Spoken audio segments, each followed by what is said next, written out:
Okay, so we're in G. We want chord 1, G major 7, chord 2, A minor 7, chord 3, B minor 7, chord 6, E minor 7, 2, 5, D7, 1. So the pattern goes.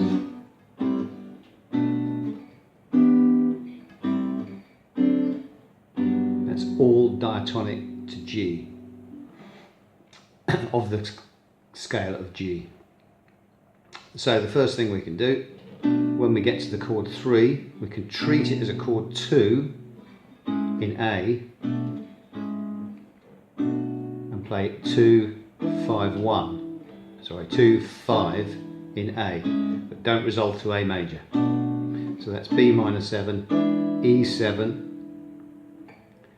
resolve to the 2 chord in G, and we're back in G, 2, 5, 1.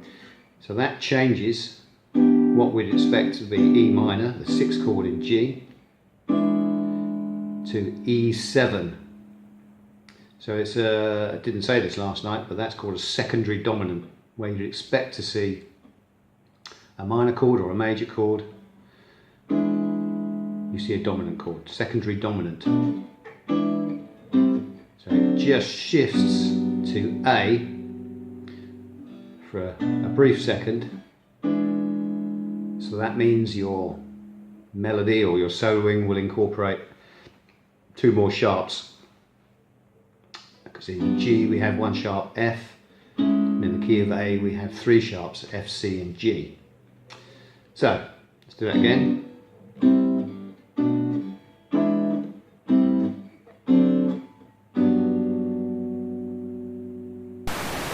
Okay, so the next rule or device we can use, let's look at the D7 in the 2, 5, 1 in G. So any dominant 7th chord can be preceded by the dominant 7th chord a 5th away. Explain that. So in D, the 5th is A. So D7 can be preceded by A7.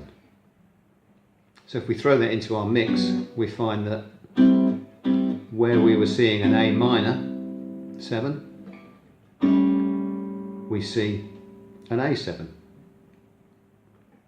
So it's instead of a 2, 5, 1, we get a 2 chord but dominant 7, 5, 1. Again, that's a secondary dominant because we expect to see A minor, but we see A7. So if we throw that into our mix, we get chord 1 in G, chord 2 in G, chord 3 in G, but treat it as a 2, go to E7, the 5 of A, resolve to A7 instead of A minor, chord 5 in G, and we get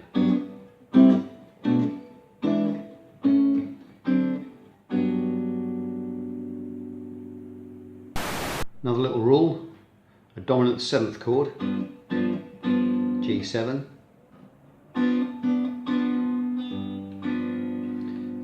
there's our version without the low 5th in it, it's got the high 5th in it, and that G is our root. We could raise that to G sharp, we get a G sharp diminished chord, and we do that by barring there, the 3rd on there, 3rd of G7 that was, and we get this shape. That's a diminished 7 chord, and our root is G sharp. G sharp diminished 7, and that can slot between chords 1 and 2 and between chords 2 and 3, the diatonic scale. In this case we're in G, so we play G major 7, G sharp diminished 7, A minor 7, A sharp diminished 7 or B flat diminished 7, B minor 7 to our secondary dominant E, to our secondary dominant A7, to our 5 chord, to our 1. So we get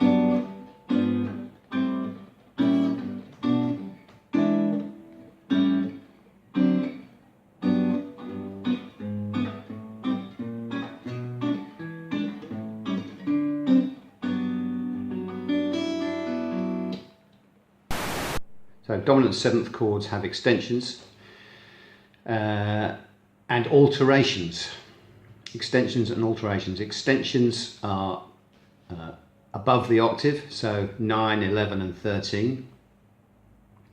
And alterations are what we do to those, so flat 9, sharp 9, sharp 11, flat 13, and we can also alter the fifth.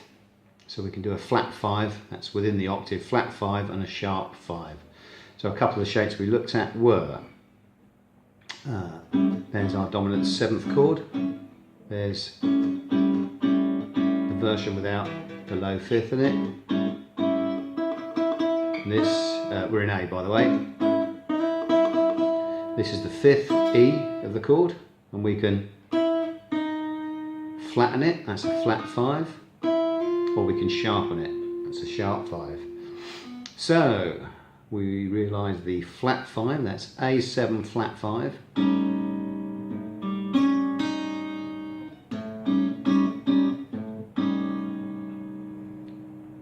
And we can sharpen it. That's A7 sharp 5. A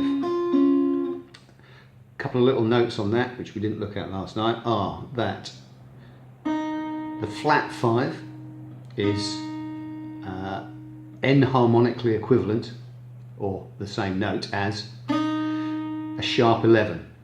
Don't worry too much about that right now, but that chord can sometimes be called A7 sharp 11.